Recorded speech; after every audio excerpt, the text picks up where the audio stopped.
শামীম আহমেদ এই মুহূর্তে হাওড়া শহরে সর্বাধিক চর্চিত নাম।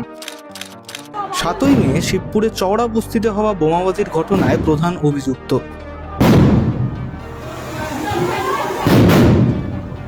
এখনো পর্যন্ত পলাতক তিনি। 8 তারিখ তার বাড়িতে তল্লাশি চালাতে গিয়েই প্রকাশ্যে উঠে আসে চাঞ্চল্যকর ছবি। ঘরের ভেতরেই রয়েছে সুড়ঙ্গের নিচে ঘর ঠাসা একাধিক বিলাসবহুল আসবাবপত্রে রয়েছে চোখ ধাঁধানো বিছানা, আলমারি, বাথটাব।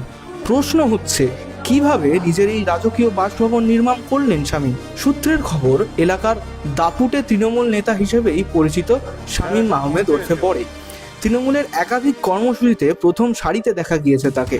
মধ্য হাওড়ার বিধায়ক অরূপ রায়, হাওড়া শহরের সাংসদ প্রসূন বন্দ্যোপাধ্যায়, 26 নম্বর ওয়ার্ডের প্রাক্তন কাউন্সিলর শ্যামল মিত্র, 26-এর বিধানসভা নির্বাচনে বালি বিধানসভা কেন্দ্রে তৃণমূল কংগ্রেসের প্রার্থী কৈলাস মিশ্রা সহ শহরের একাধিক দাপুটে নেতার সঙ্গে ছবি রয়েছে শামীমের।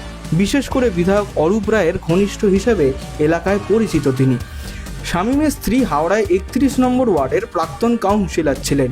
শহরে তৃণমূলের শীর্ষ নেতৃত্বদের ছত্রছায়াতেই এলাকায় দাপুটে নেতা হিসেবে উত্থান শামীমের। চওড়া বস্তিতে বোমাবাজির ঘটনার আগেও একাধিক বিতর্কিত ঘটনায় নাম জড়িয়েছে শামীমের। রামনবমীর মিছিলে বোমাবাজি, শিবপুর থানায় তাণ্ডবের মতো ঘটনা ঘটিয়েছেন তৃণমূলের এই বিতর্কিত মুখ। একাধিক ঘটনায় এনআইএর র্যাডারে রয়েছে শামীম। আগে পুলিশের হাতে গ্রেফতারও হয়েছেন তিনি। ফলে স্পষ্টভাবেই শহরে একজন কুখ্যাত ব্যক্তি হয়ে উঠেছেন শামীম আহমেদ। 7ই মে চওড়া বস্তিতে একাধিক বোমাবর্ষণের ঘটনা ঘটে, গুলিও চলেছিল। সেই ঘটনায় প্রধান অভিযুক্ত হিসেবে উঠে এসেছে বরের নাম। একই দিনে চওড়া বস্তি এলাকায় প্রচুর পরিমাণে বোমা ও গুলি রাস্তায় পড়ে থাকতে দেখা যায়। বেশ কিছু টাটকা বোমাও ছিল, যা পড়ার পরে ফাটেনি। এখনো পর্যন্ত পলাতক শামীম আহমেদ, তার খোঁজে তল্লাশি চালাচ্ছে পুলিশ। কিন্তু প্রশ্ন হলো, কাদের সৌজন্যে এই ধরনের বিরাট রাজকীয় সাম্রাজ্য তৈরি করলেন শামীম আহমেদ?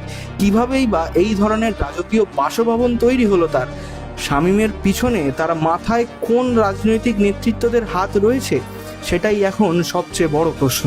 হাওড়া থেকে তথাগত ঘোষের রিপোর্ট, শেফিল্ড টাইমস।